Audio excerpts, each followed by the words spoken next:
Using a Bank of America digital wallet is very easy to do.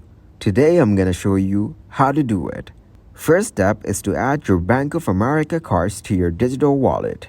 So, look for the contactless symbol in stores. It's how you know where to pay.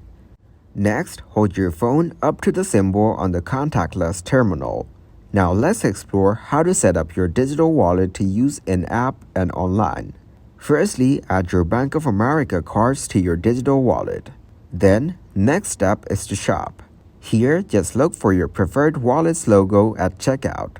When you're ready to buy, simply click and log in with your ID to pay.